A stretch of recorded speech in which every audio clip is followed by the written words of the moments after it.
sentrifüjde dönerken biz şurayı yapıyoruz. Yani plug is attached to the luer lock at the bottom of the Zymo Pure syringe filter. Bunu demek istediği burada. Bu değil. Şu mu?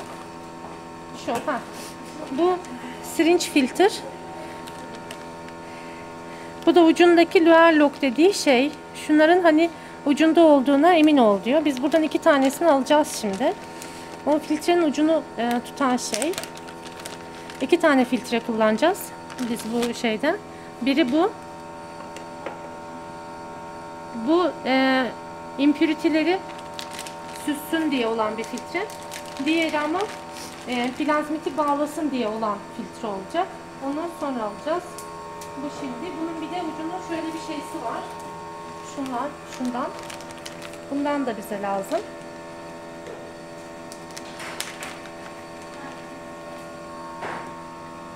Şöyle dursun bu da. Tamam, o gelince bunun içine yükleyeceğiz onu. Sentrifüj bitince.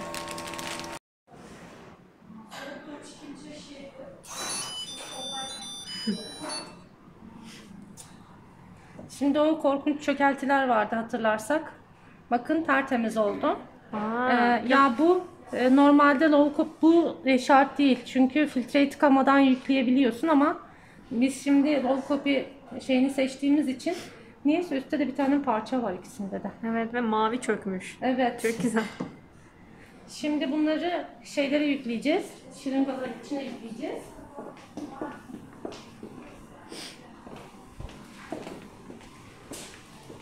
Bu şırınganın ucundaki işte tıpanın takılı olduğundan emin oluyoruz önce demişti. Buna baktık. Çok güzel emin olduk. Bunu sonra şey yapacağız. Şunun içine süzeceğimiz için ben şimdiden bunun içine oturtuyorum. Bunun içine böyle tam oturmuyor. Onun için şu su var. Vakum için aslında bu. Biz bunun içinde koyuyoruz. Daha şey oluyor sanki. Buna da aynısını yapalım. Bu bunun için değil işte aslında.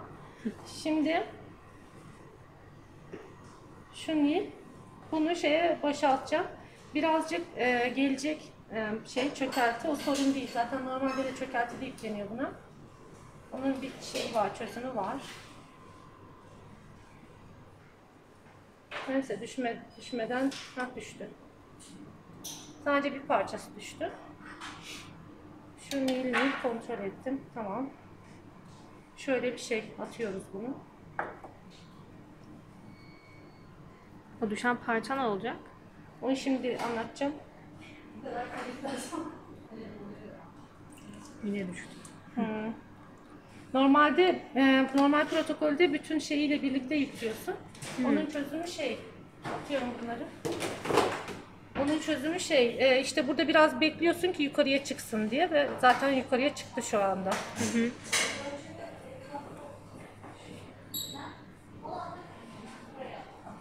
Sonra diyor ki plug'ı çıkar diyor. Canonical tüpe diyor. Plunger'da tak diyor. Tek seferde indir diyor. Şunu kastediyor. Ben size şimdi Türkçe'ye çevireyim onu. Şunu aldım. Bunu bak yukarıya çıktı. Evet. Aşağıda değil. Bunu açıyorum.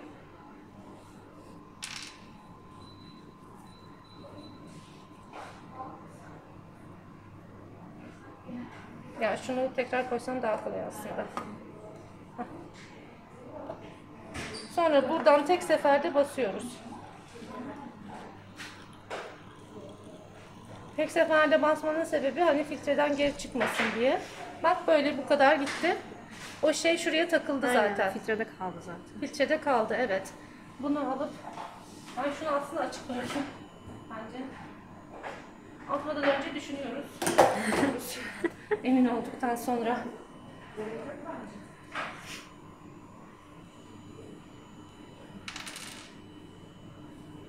Onu açınca da hemen akmıyor zaten. Şu anda yaptığımız bağlama değil, bu süzme işlemi yapıyoruz. Çünkü niye takamadım ya bu sefer? kalıntı kaldıysa o süzülsün diye. Onun için bize şu an aşağıdaki lazım. Eğer bağlama filtresi olsaydı filtreyi tutardık elimizde. Tamam.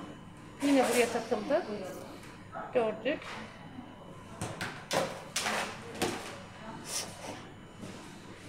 Bunları yıkayıp kullanabiliriz. Şimdi bu bize lazım olan kısım. Ve lazım olan kısma bir bakıyoruz. İçinde herhangi bir kalıntı var mı diye ve yok. Temiz. Ve miktarına bakıyoruz ne kadar diye. 32,5. Buna da bakıyoruz. Bu 30. 32,5 ve 30 şeklindeymiş. Şimdi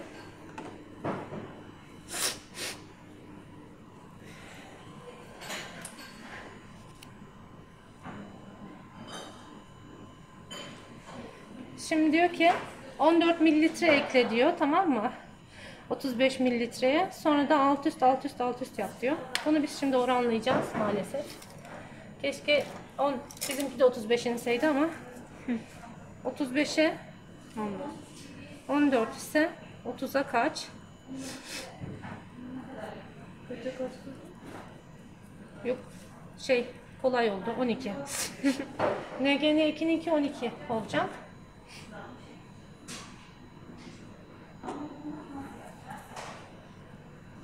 Diğeri 32,5 kaç olur?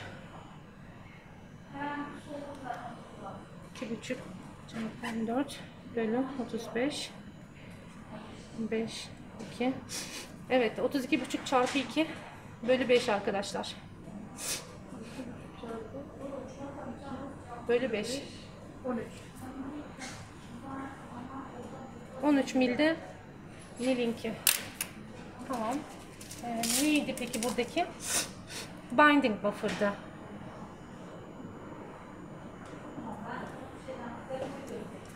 Evet. Binding buffer.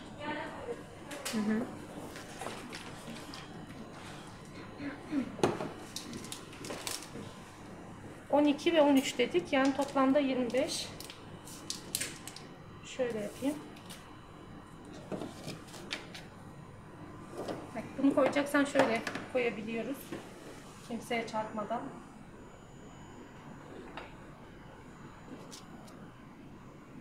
Hangisi neydi? Şu 12. Şu 12 olan, bu 13 olan, tamam. 13 bırakacağım yani şuradan.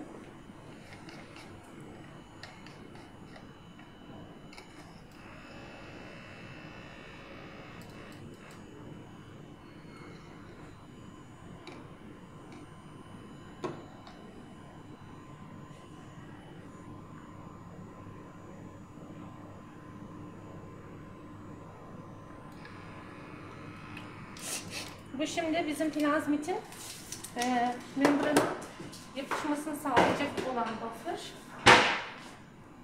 Bunun için şimdi şöyle bir karıştıracağız bunu da. Kaç defa demiş? 8 defa alt üst yap demiş. Şimdi vakum protokolle devam et diyor ama bizim vakumumuz yok. Fakiriz çünkü biz. Ancak kiti alabiliyoruz. Vakumunu alamıyoruz. Acımasız hayat. Dolar düşüyor ama. Belki birazcık daha düşerse bir şeyler almamız mümkün olabilir. Şimdi bizim olmadığı için ne demiştik? Centrifugation protokolü geçiyoruz. Alternatif. Remove 50 mil reservoir from the top of the bir şey. Ensure the connection between the bir şey. Onu şunu kastediyor. Şu VP kalım. Bak burada dediğim VP kalım o. 15 mil conical rezervuar. VP kalımlar arası tight mı diye bakıyor. Şurayı kastediyor. Çünkü kontrol edelim. Bunu kullandık. Bunun kafasını da kullandık. Bunu kullanmadık. Demek ki oymuş yani kullanacağımız. Böyle bir mantık yürütebiliriz. Şimdi bu bizim esas işimize yarayan şey plazmiti bağlayacak olan burası çünkü. Şu üstündeki şeyler de buradan çıkıyor. Plazmit tutacak değil mi? Plazmiti tutacak olan bu. Demek istediği şey de şurası. Bize şu lazım. Şunu kullanmıyoruz. Şu filtre şurada. Şurası filtre. Bu sıkı mı? Onu kontrol et diyor. Diyor ki finger tight diyor. Bak ne demek finger tight? İnsan gibi sıkıştır diyor. Buraya güç uygula demiyor yani. Güç uygularsan çünkü burası çatlar. Evet. Evet, şimdi ne diyor bunu? 50 mililitrelik bir tüpe koy diyor. 50 mililitrelik tüp harcaya doymadı. Doymuyor. Diyor ki hep harca. Tüketim toplumu. Kesinlikle. Onun o tarafına dokunmuyorum. Bakınız ne kadar güzel oturdu. Allah'ım şu uyumun güzelliğine bakın. Gerçekten. Şimdi bu iki tane farklı şey bir arada çalışıyorsan, mesela hücre kültüründe iki tane hücreyi aynı anda çalışmamayı tavsiye ediyoruz her zaman. Ama çalışıyorsan, buna mecbursan her yeri label'layacaksın. Aklına gelen her yer label'lanacak.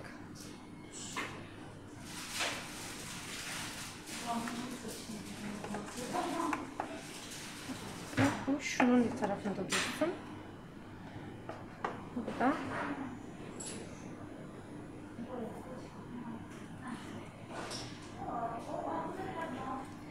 tamam.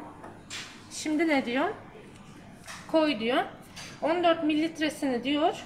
Buraya yükle diyor. Sonra sentrifüj et diyor. 500G 2 dakika diyor. Ah. Tövbeler tövbesi diyoruz. Çünkü 500G'yi hesaplayacağız şimdi. NGN2 NGN2 bir daha şöyle alt üst 14 mil koy diyor ya, 14 mil şu. Hiç ölçmeye gerek yok. Şuraya kadar koyunca 14 mil. Hepsini almıyor. Birkaç seferde yapacağız. Mil. Dur. Alt üst yapmadım diyor.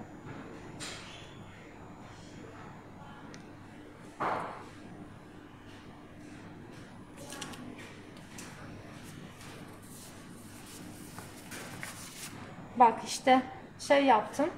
Ölçmeden koyarım dedim. Hava bastım. Olmadı. Fazla doldu bu.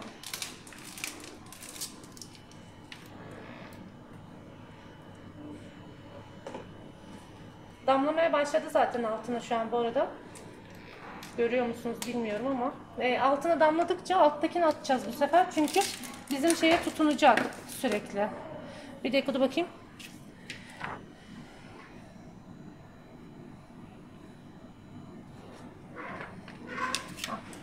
Kapatabiliyor muyduk buna? Kapamıyormuş. Kapatmasan da döndürebiliyorsun ama.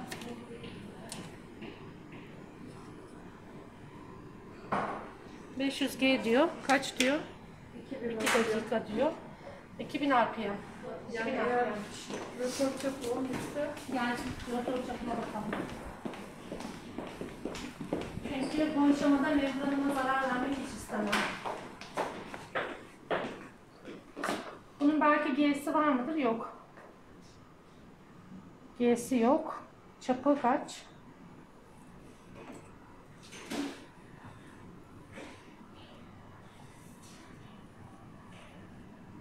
...6000 RPM max'mış zaten. Çapı kaç bunun? 11 mi dedin? 11 vardır ya. İyi 2000 tamam. 500G. Ama ben ne yapacağım? 1500'de çevireceğim. Neden?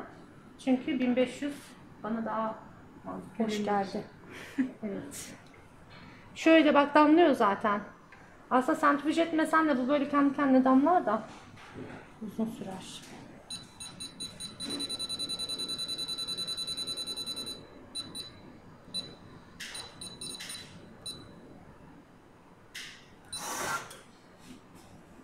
Rahatla hiçbir zaman tek başına çalışamaz.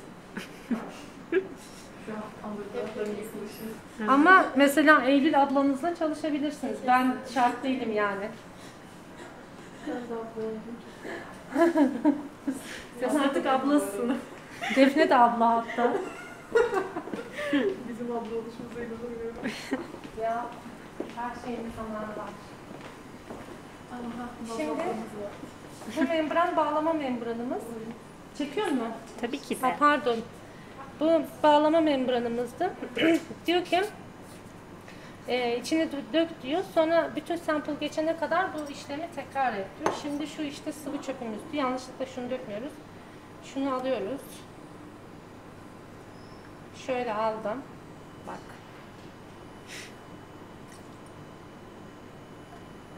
Koydum içine. Sonra NGN2, NGN2 kontrol ettim. Ve yine şöyle deviriyorum.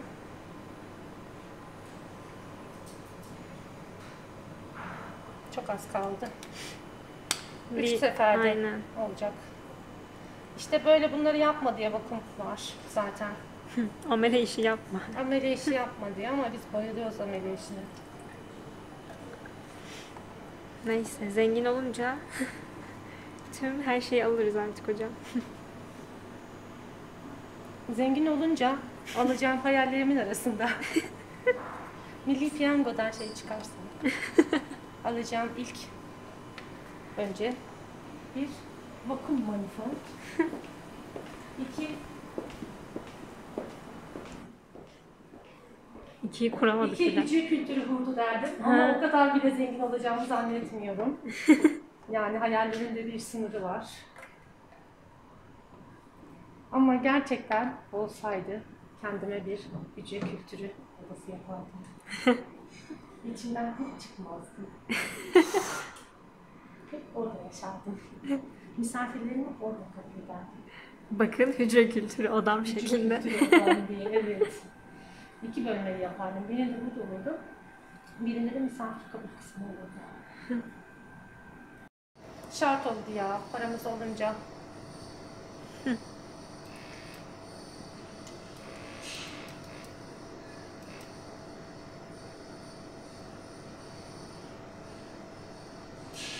Gerçi Rümeysa'nın artık kendi granti var ama bize vermez.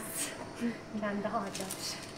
Grant'inde evet laboratuvar atacak kadar bir grant yani. Bir- Kaç mikrolitre enzim alabilirim ki bunda? Hiçbir şey. Ya dolar düşüyor ama bak. Alabilirsin belki de. Evet. TL çok değerlendiğinden.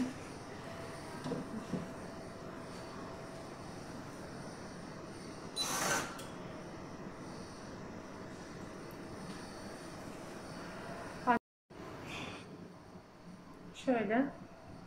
Yine üstünde biraz kalıyor birazcık. Ama bu yıkamadan birkaç tane daha yapacağımız için sorun yok. Şimdi boş bir de yıkadık. 5 mililitre kalmıştı. Şimdi boş 2'yi koy diyor. Aynı şekilde yap diyor ama bunu bak 2 defa yap diyor boş 2 ile.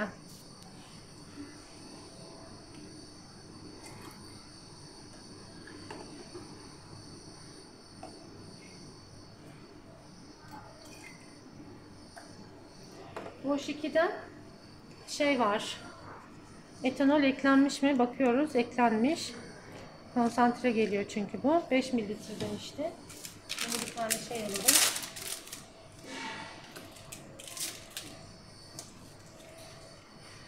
Peki her şeyi böyle steril kullanmamıza gerek var mı? Var. Çünkü bu plazmit kiti özel bir kit. Endotoksin free kit. Bu ne demek? Hücrelere güvenle verebiliyorsun bundan yaptığın şeyi. Çıkardığın plazmiti. Hani hücrelere zarar vermiyor. Onun için sen de hani steril şeylerle gidersen daha iyi olur. Kalıntı veya da şey kalmazsa. Çünkü hücreye verdiğin şey sadece DNA olmasını istiyorsun. Plazmit başka bir şey olmasın mümkünse. Bakıyorum. Bunu 2 kez yapacağız. Kapatabiliriz bence çünkü bir özelliği yok. bugün. Renkte beyaz olduğu için tüp gözükmüyor tam. Şeylerle olan çabamız devam etmekte. Çilemiz daha doğrusu markerlarla. Dünya kadar da marker aldım. Hala daha marker bulamıyorum.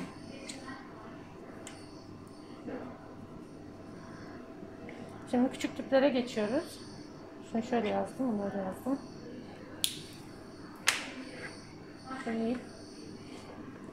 Bu, evet. Şunu artık buradan çıkartıyoruz.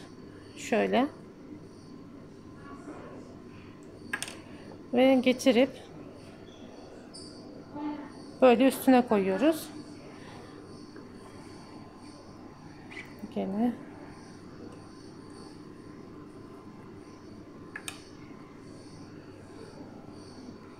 Şimdi bunu tedbiren bir kere daha çevireceğiz. Ki şey olsun diye, tamamen kurusun içindeki diye. Çünkü birazcık içinde wash buffer kalıyor. Ve özellikle hani o alkollü olduğu için alkollü bir şey kalmasını istemiyoruz.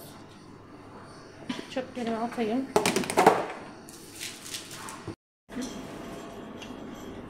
Adams Lab'a geldik. Çünkü her deneyimizde bir noktada buraya gelesimiz oluyor bizim. Speed şurada bunun. 13. Şeyde burada zamanı. Şöyle yaparsam 1 dakika. Şeyimiz zaten şurada. Elution buffer'ımızı buraya koymuştuk. Bunları da elute edeceğiz. Yani protokolün sonuna gelmiş bulunmaktayız.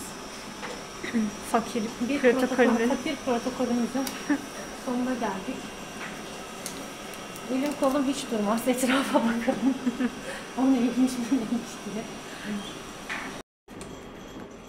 Evet, nanodropta ölçeceğiz. Evet, konsantrasyonuna bakacağız. Evet. O Max Şimdi Prep içinden bu kadar daha şey çıkmış alkollü solüsyonda. Bunda NGN yazıyor. bayağı da varmış hocam. Bunu bu sefer bunun içine koyuyoruz. Evet, bayağı çıkıyor. Sonra dibine değdirmeden bunu da alıp ne yazıyor? Şuna koyuyoruz. Şimdi işte elution buffer'ı koyacağız. Elution buffer'ı koyması bunda birazcık basit. Diğerlerinde hani membranı tek tutturmaya çalışıyorsun ama bu 50 derecelik buffer'ımız. 200 çekiyorum.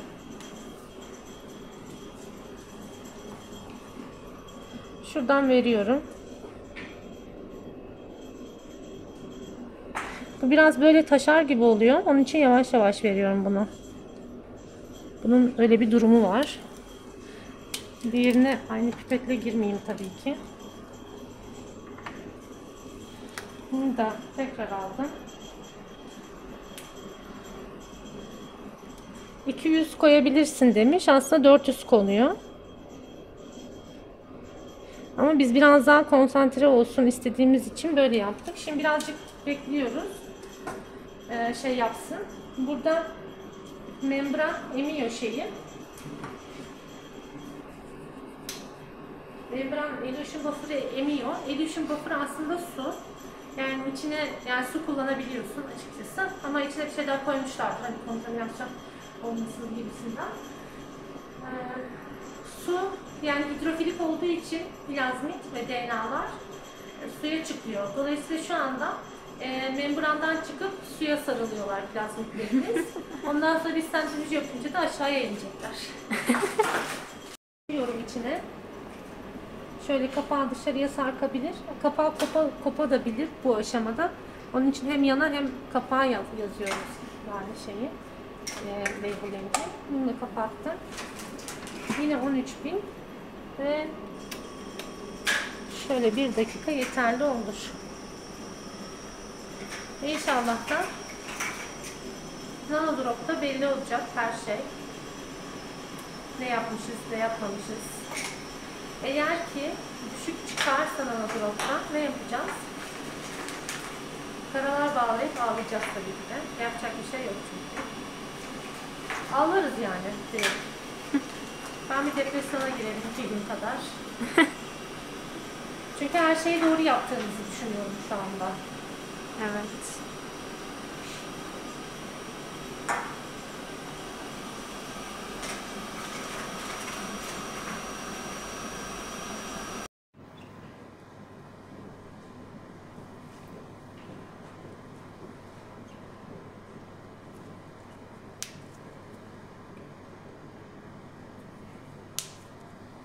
Plazmitimiz bu. Şimdi tutalım.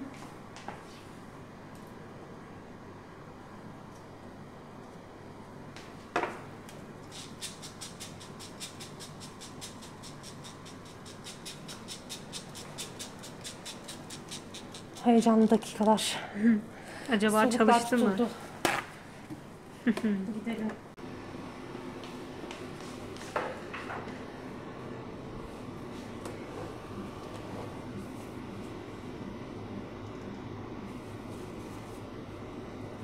Ha, geçen de aradığım şey burada işte. Mendil değil mi? Şu. Aynen. Özel mendiller. Özel mendilimiz.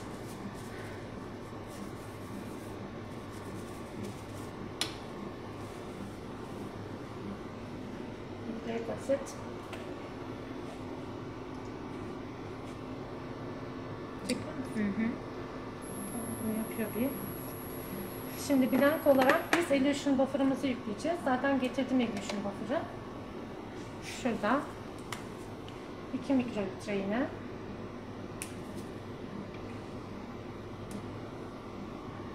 Yani illusion buffer su olabilir ama içinde başka bir şey varsa diye su değil bunu koyuyorum. Ama mecbur kalırsan su koyabilirsin yani.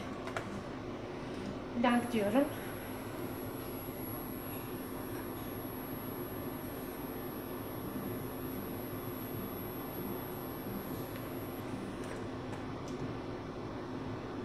Evet, şimdi sorunsal plazmitimizi önce ölçmek istiyorum. NGN2.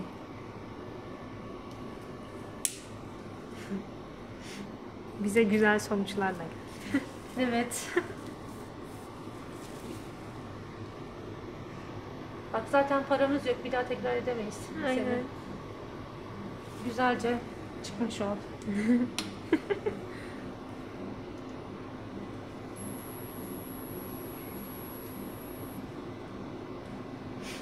Ne çıktı? Böyle Bakalım, bir bakalım. şey yapıyor, böyle bir heyecanı da arttırıyor yani. Kaç, ben niye göremiyorum bir şey? 1.92 2.21 mi yazıyor? 2800. 2800 mü? Ne oldu? Nucleic acid Çok iyi. concentration. Tam çalışmış. Mutluluk anları.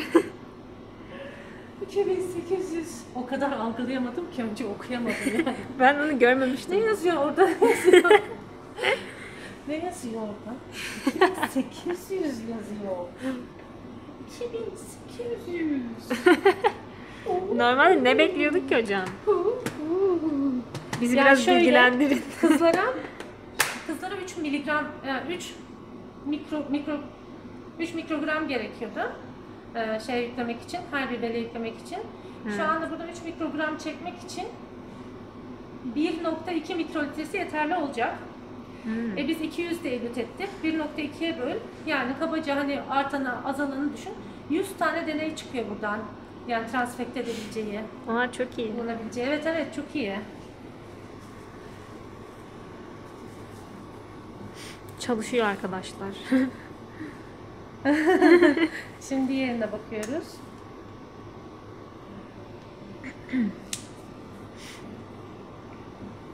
Şey peki mesela daha önce yaptığınız Max Prep'te ne kadar çıkmıştı onu söyleyerek Şimdi onu kıyaslama hiç yapabiliriz. çektirmeyelim ya bence onu. 34 çıkmıştı ya. Oha ben evet demek o Evet. tepki bu yüzdenmiş. Evet. 2800 nereye? 34 nereye? Bakalım bu ne kadar çıkacak. Bu da 1600. Oo, ne gene ki bayağı iyi çalışmış. Değil mi? Çok iyi. Evet. Bence çok iyi. Evet, deneyi başarıyla tamamladık. Şimdi buradaki şeylerimizi yazayım şuraya bir. Kayıda çekiyorsun sonuçta ama normalde ne yapıyoruz diye de gösterdiğimiz için. Yanımda asla kalem dışı. Sürekli kalemim var ama hiçbir zaman kalem kullanmıyorum.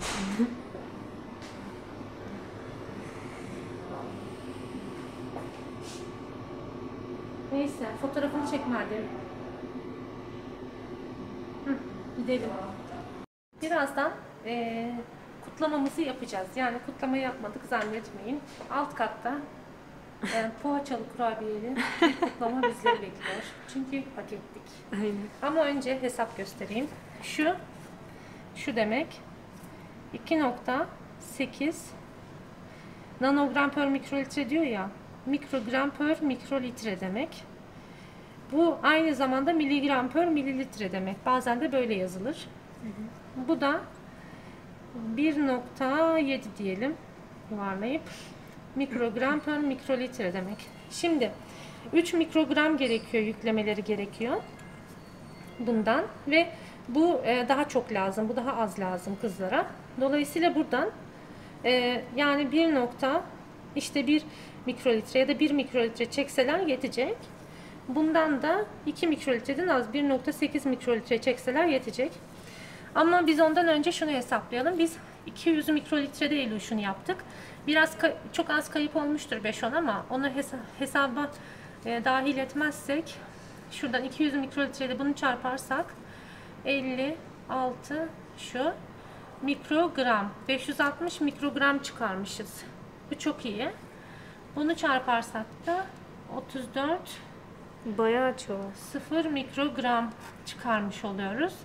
Aslında bu kit çok daha yüksek miktarlar çıkartabiliyor. Ama bu bizim klasmanımızda. Yeter. Bunlar çok iyi yani. Hatta buradan biraz daha şey yaparsan 0.6 miligram. Bu da 0.34 miligram. Yani miligram düzeyinde bile bir şey ediyor. İyi bir şey. Şu ideal 1.8 ile 2 arası olması gerekiyor. Bu da 2'nin üstüne çıktığında daha iyi oluyor ama 260-230'lar birazcık aslında saçmalıyor. Çünkü bu kitlerde mini prep'te, maxi prep'te falan tuz çözeltileri var. O buffer'lar kalıyor. Organik kalıntı kalıyor. Organik kalıntı kalınca da düşüyor ama burada çok iyi çıktı. Çünkü işte bu maxi prep kiti onun için. Yani buradan hücreye vermek için. Mesela mini prep kiti hücreye vermek için değil. Yani o hızlıca bakmak için. Bu çok daha iyi. Şimdi biz bir enzim kesimi yaptık aradan. Ama onu çok beğenmedim. Güzel çıkmadı. Tam kesememiş. Şimdi bu Max'in çıktılarıyla da yapacağım. O zaman daha iyi çalışacağını düşünüyorum açıkçası. Bir enzim kesimi yapacağız yani. Böyle bu kadar bakalım.